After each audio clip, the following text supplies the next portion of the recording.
You know the story on Rabbi Akiva and Rachel, his wife. So Rabbi Akiva, he was a son of converts, and he got married with Rachel. Rachel, she was a daughter of a very rich, wealthy person in that generation. And when she decided to marry Rabbi Akiva, that Rabbi Akiva, the Gemara is telling us on Rabbi Akiva that he was an Am Haaretz, that he hated the Talmidei Chachamim, the wise people of that generation. He hated them. He said, if you will give me a Talmid Chacham, a wise person, I'll bite him, break his bones. Like, he had anger and frustration from the Chachamim, from the wise people of that generation. And he was an Am Haaretz. He was ignorant. He didn't even know how to read the alphabet, like us, basically. And she saw something good in him, and she decided to marry him and to leave her parents' house. And her father, he erased her name from his will. She won't receive no money. He stopped supporting her, didn't give her money. They lived in a house, very poor, with no mattress even to their house. They were sleeping on stalks, on straw. And one day, they were so sad and so poor and so depressed that the Creator sent Eliyahu Hanavi to cheer them up. What Eliyahu Hanavi did, he came to their house, he knocked on the door, and he said, my wife is in labor, she's about to give birth, and we don't have straw. We don't even have straw for her to lay on. So they realized that there is someone that even more poor than them, and they were able to give what did they have in their house for charity. Like, they felt so lucky. Thank God for having something, and they were so poor. And then he went to learn. One day he woke up and he decided. His wife probably woke him up and spoke with him, and he decided to go and learn Torah. So he went to the Beit Midrash. He entered to the Beit Midrash. He sat between the Chachamim, and he couldn't read, and he couldn't understand the classes. He went to another class, couldn't understand it as well. Like, he felt, that's it. I'll never be able to learn. Because he needed the basics. He didn't need to sit and learn Gemara, to learn Zohar, Midrashim, Aleph Bet, how to read. He didn't know how to read, how to write, how to spell his name. He didn't know. So he decided to go and to learn with the first grade kids, children in the 6 years old, to sit with them. And the kids were laughing at him, and he felt so bad with himself. And he came back to the house and he said to his wife, I'm so stupid. I'm never going to learn. I don't have no hope. There's no chance for me. Everyone are laughing at me. Look at me. I don't know the alphabet, what I'm going to do. So she told him. So she took her donkey and went to the gate of the city. And she was standing over there, and she took some earth ground, and she put it on the back of the donkey, and she seeded seeds in that earth and watered it on the back of the donkey.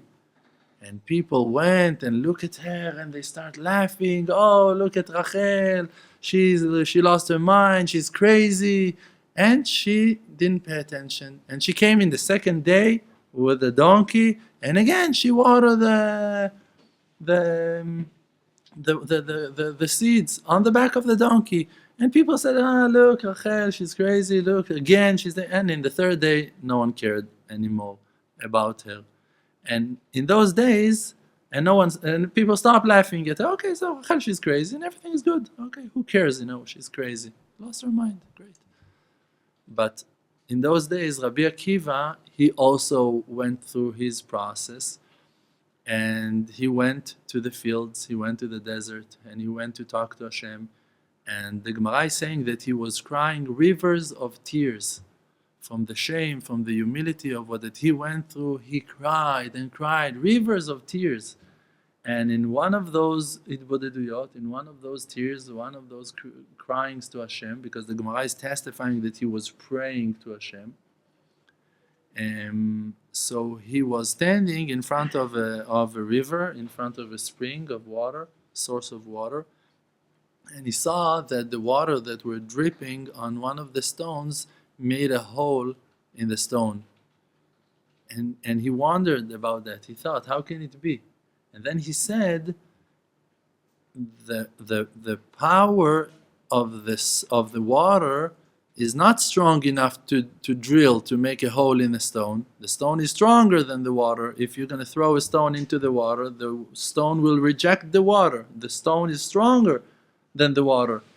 But still I can see that the water drilled that hole in the stone, so something is stronger in the water. So he said, it's the fact that they're coming consistently. They're coming again and again, another drop and another drop. And then he realized about himself that he can win the battle if he will not give up, if he will continue. Because even though that he's so weak and he's like the water, like every stone is rejecting him, every movement is kicking him away to another place. But if he will keep on flowing, keep on dripping, another drop, another day, he will win in the end. And then they spoke, and she told him what happened with her in the last 3 days. And he had his understandings from his prayers and tears. And he realized that after 3 days of learning in school, people will stop laughing at him and no one will care about. And okay, so crazy Rabbi Akiva said, Akiva sits with the kids. Okay, so no one will care about it. And that's how he went and learned and didn't care anymore. And he went and learned for 12 years.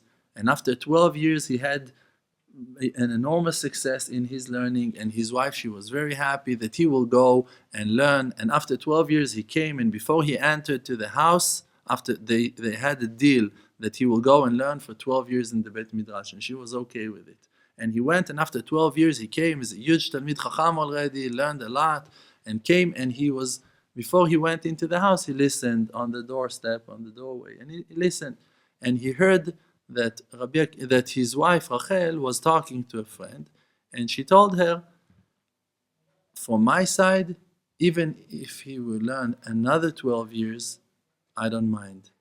I want him to succeed. I want him to do his job.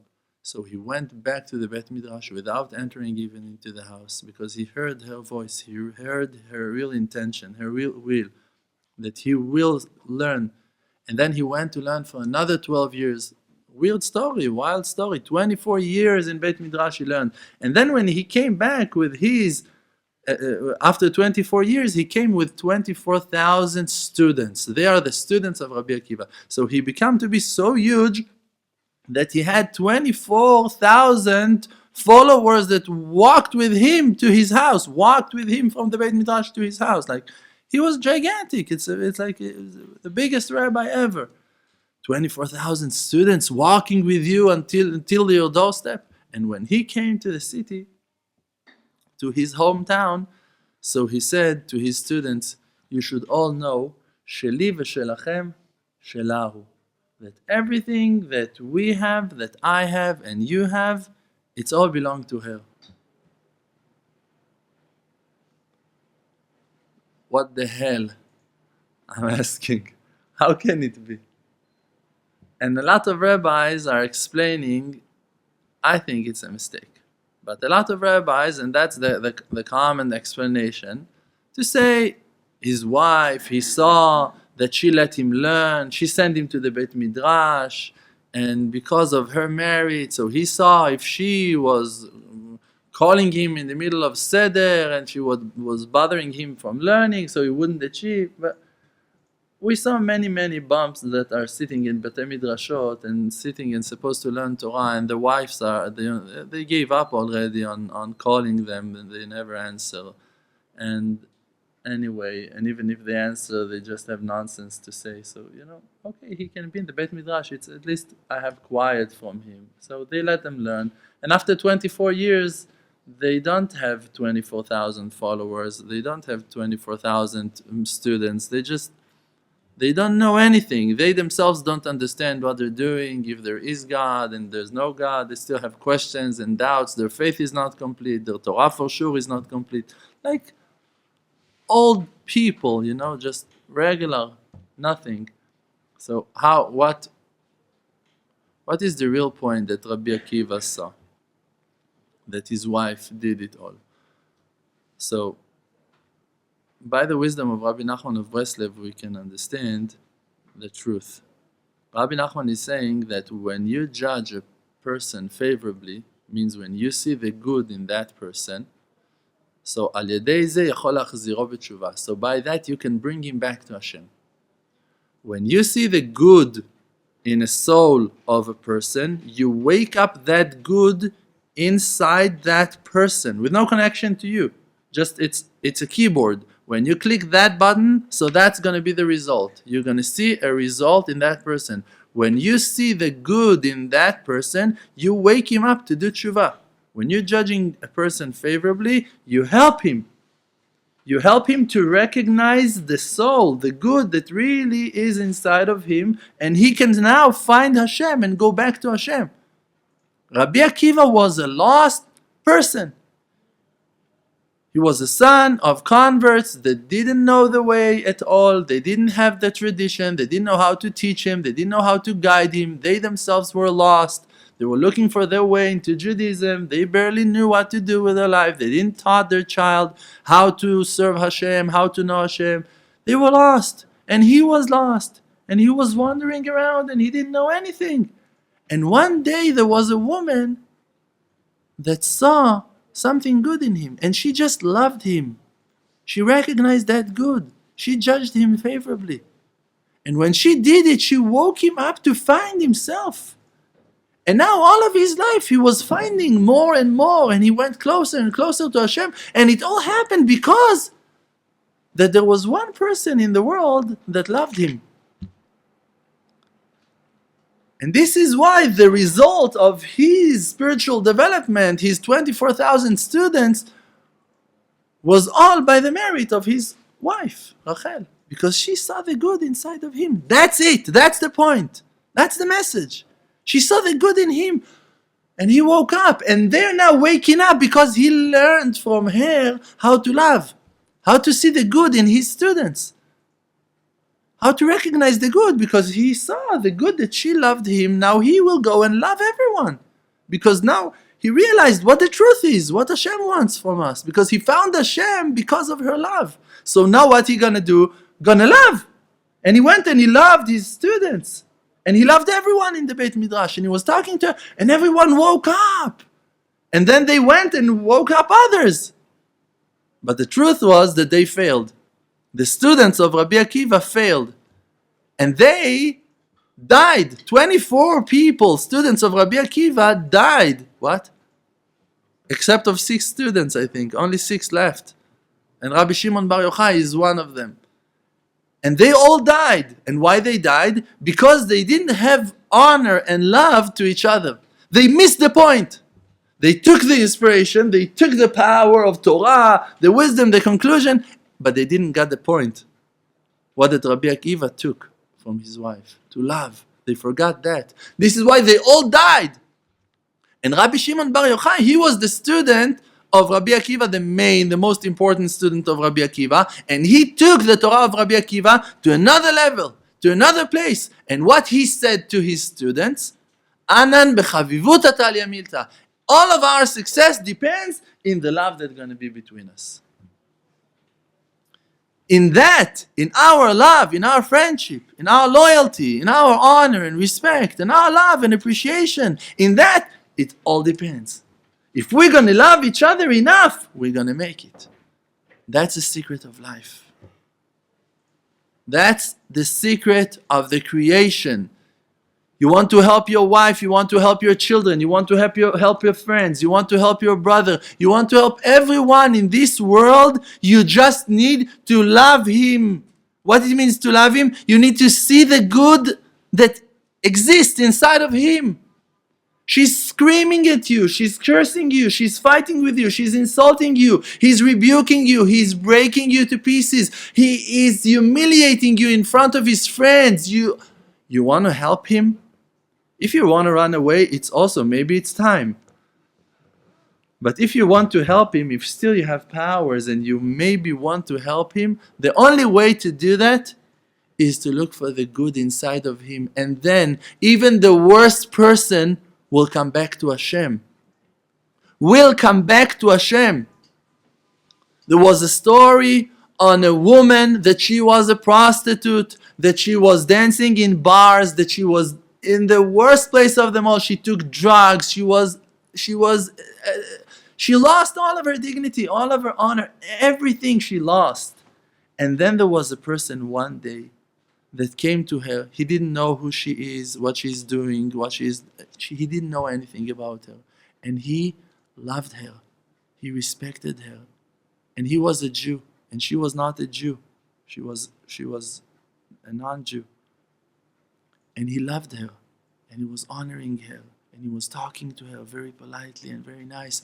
And then they were friends, and they were meeting and talking, and everything was so modest and so nice, and it was like it came from nowhere. And she decided to convert. She wanted to convert. And she went and she started to do tshuva. And she stopped doing all of what that she done before. And she went and converted and completed her conversion, and they got married. And it was only because that she once in her life, she met a person that really respected her and gave her honor. So you see from that, and it's a real story, she went all the way from the lowest place in the world, from the darkest place. What can be worse than that? Okay, also from there you can. If there is, so also from there you can climb up. She didn't just work as a prostitute. She was humiliated all of her life. She had a very, very, horrible life before she came to that place that she was dancing in bars. Need to understand, she suffered. It was hell. It was a horrible life. But even from there, when someone respects you, when someone loves you, it gives you the power to deal with yourself, to confront your fears, to dare, to admit, to have the power to do tshuva, to confess, to stand in front of the Creator and to say, yes, I messed up, big time, I lost my mind, I'm not myself. אין אדם חוטא אלא אם כן נכנסת ברוח שטות. A person will not gonna sin unless some bad spirit came into him, some nonsense, some bad idea. So when you confess, you realize that you were crazy to sin. Okay, so I was crazy. I was wrong. I made a mistake. Oh, I made thousands of mistakes. So what? No one cares. It's not important. As long as today your tshuva is honest, when today that your conversations are honest, are pure, are from the heart, no one cares what you did. Students are coming to me and telling me, no, Rav, you don't. I'm laughing. Before I hear, I'm laughing. It's like, who cares? It's all nonsense. No, but you don't know how much I damage. It's such shtuyot. It's such nonsense. You haven't done anything. You think you can scare Hashem? You think that Hashem is scared from you? You have your own fears and you're afraid of yourself and you think that you're so horrible and you think that you're so... Okay, so what? Oh, you did this. Oh, really? Whoa, oh, you think you're the only one. What have you done? No, I lied. No, I cheated. No, I betrayed. No, I was stealing. No, I was sleeping. No, I was eating. No. Okay, wow, welcome. Welcome to the club. It's a club med. All of the mad people in the same club. All crazy. So what? No, but you don't know I was in the Far East. Oh, no, I was 2 years in Japan. Okay, I heard your story so many times already. Let's work with you. It's going to be okay, We love you. We accept you. So what? You had your exile. So what? There's a woman that she's in touch with me, that she's talking to me over the phone in WhatsApp, and she's Like, she's losing her mind. She's almost homeless. She's suffering. She's going from one place to the other. She's suffering. She's suffering. Really, she's suffering. But I can see with my eyes, with the eyes that Hashem gave me. I can see that Hashem Yitbarach is taking her to her salvation. And what can you do? You cannot think that you're wiser than Hashem. You can pray, you can talk to Hashem, you can try to convince Hashem, you can fight with Hashem, but you cannot argue with what Hashem is doing with a person, because yes, it's very painful to go through all of those humiliations. But if Rabbi Akiva wouldn't go through those humiliations, those years of poverty, and sleeping on the floor, on the ground, with no tiles on the earth, and being so poor and ignorant and don't know how to read and don't have no friends and only his wife, and maybe even not have his wife even to talk to, all of those humiliations brought him in the end to the wisdom, to the understanding. When I check and look at my life, I see that the humiliations and the downs that I went through in my life, they built me to be who that I am today. Why I'm not arrogant today? Why I'm not thinking that I'm better than you? Because I remember exactly how low I was, how low I am in my potential. I know my physicality. I realize that I can reach the rock bottom in a second. I don't have immunity, the power to no, I'll never gonna fall. That's a joke. If Hashem will want me down, I'm already dead. Hashem can take the soul of a person and say, no, stay alive. I cannot. Can you keep yourself breathing? No. You cannot decide anything. You can want. Great. So I want. I know that my power is to want. And the same thing that I want for myself, I want for you. ואהבת לרעך כמוך. Rabbi Akiva said to his students, זה כלל גדול בתורה. The main rule, the foundation of the Torah is ואהבת לרעך כמוך, that you should love your friend as you love yourself. So what first thing that you should do? Love yourself. You should love your friend like you love yourself. Hey, you need to love yourself. Rabbi Akiva realized that. His wife, she taught him that. That she found a good point inside of him. And you should love that point. Because that point is your connection to infinity. That's who that you are. That's who that you are. You can be different. People can criticize you and judge you and have their opinions on you. Screw them. Who cares? It can be your parents. Who cares? Who cares? Who cares what they think? I like rock music. I like to dance. I like to walk alone in the middle of the night. I like to walk barefoot. I like to wear jeans. I like to whatever. Everyone will be who that he is. I cannot get rid of my guitar. I want to play frisbee. I like my dog. I want to swim. I want to run. I want to jump. I must be in Nepal. Okay, go. Why are you so afraid? Hashem will be there with you. I'm telling you, Hashem will go with you to Nepal. Go to Nepal. I had a friend. He told me, look, we were learning in a yeshiva. He said, look, I'm losing my mind. I must go again to India, to the Far East. I'm losing my mind. I told him, go. He said, but it's a sin. I'm going to sin. I told him, so what? So what? No, don't go. Go. Hashem is with you. Be who that you are. Don't be afraid. And you think that maybe Rav Dror is saying now things that are against the Torah. No, you should learn. No. You can't learn. He came to me after already sitting 3 months talking nonsense and sports. He was already not learning Torah in the Beit Midrash for a few months. This is why, he's not learning. If he was sitting and learning, okay, great. If you're learning, means developing, not reading from books, not memorizing lines, but no. Really, sitting and learning, are you really getting wiser? Are you really developing? Great, so don't move. So stay. Stick to the place that you're at.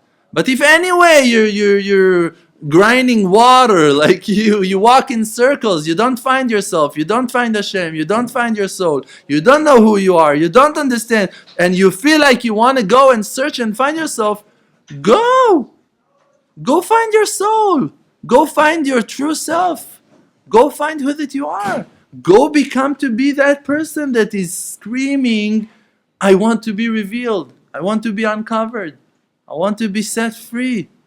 Be that one. And then after you're going to find yourself, you're going to be that one that you want. Okay, I want to learn. I want to go back learning. You're going to come back. But only after you're going to find yourself, you will come back. Because as long as you're lost and you don't know who you are, you cannot be who that you want to be. When you will complete your connection with yourself, you will love yourself, you will find yourself, you will understand who you are, you will find your love to the Torah, you will find your love to the Creator, you will find your love to Eretz Israel, to the Holy Land, you will find your love to Am Israel, you will find a lot of things that are already inside of you. When I said it, when I started my tshuva process, I wasn't looking for Judaism. Yes, I was a Jew, but I couldn't care less about it. I was eating shrimps and lobsters. I couldn't care less about Judaism. I really didn't seek for no Judaism at all. It wasn't it was a joke. I wanted to find myself. That's what I really wanted. And when I found myself, I found out that I'm a Jew. And then I asked, okay, what does it mean? And then I investigated and I say, hey, also it's satisfying me to learn. Wow, it's enjoying me. I'm learning so much. I want to do it again. I put tefillin and said, wow, it's an amazing feeling. How can it be? And then I wondered more and I learned more about myself. That there are things that are making me happy. That there are things that are making me wiser. There are things that are helping me to grow. And I want those things because I want to grow. But only because that I found myself, my true self. Because that I had that point, that I was important enough for myself. For one person, it can happen because someone loved you, or that you will find that point to love yourself as well. It doesn't matter. If you will judge yourself favorably, it will do the same. It will bring you to the same result. You will do tshuva. You will come back to Hashem. As long as you are looking for the good, you already help the world to be healed, to grow, to develop, to come back to Hashem. And that's our mission, that's our job. That's exactly what we need to do. To love and to care and to judge favorably and to look for the good. And when someone is insulting you, you need to love the rebuke, you need to listen. Stop being insulted and hurt all of the time, being arrogant, thinking that everyone... If they are screaming at you now, it means that they are going through suffering. Not that someone wants to insult you. Stop thinking about you. Think about reality. Why they're screaming now? Maybe they're choking. Maybe they're suffering so bad. Listen. Have mercy. Have a heart. Care. Someone is suffering here. So much that he's screaming, so much that he's shouting, so much that he's cursing, so much that he's hitting. Listen. Listen to the message, to his sorrow, to his pain. Love him. Tell him, I understand your sorrow. I can see your grief, your pain. I love you. I'm sorry that you suffer so much. I want to help you. I wish that I will find the right way to help you. I would love to do that. And then do. As much as you can, just do. And then you healed him already. Maybe if it's your soulmate, your friend, so you have a longer relationship, so few times will be required. Maybe you're going to have to do that for the rest of your life even. But at least you become useful. At least now you're fixing. At least now you're achieving. With that person, you have a small thing to fix. Okay, one positive thought will fix everything between you. With your soulmate, with your partner, okay, so it's for life. But it doesn't matter. At least you are now seeding. You're now watering. You're now harvesting. You're now enjoying the products of being who that you are. making other people happy, helping other people grow. And that's the secret of Geulat Israel. The complete redemption will be like that. And I'll tell you the peak, that the cherry on the top of the cake, that we need to judge the Creator favorably as well, because we're criticizing Him all of the time. No, He's bad. No, look what happened to me. He's angry. He's upset at me. He left me. He don't care about me. Oh, nice thought. Let's judge Him favorably, and then Shuvu elai v'ashuva elechem, and then He will come back to us as well.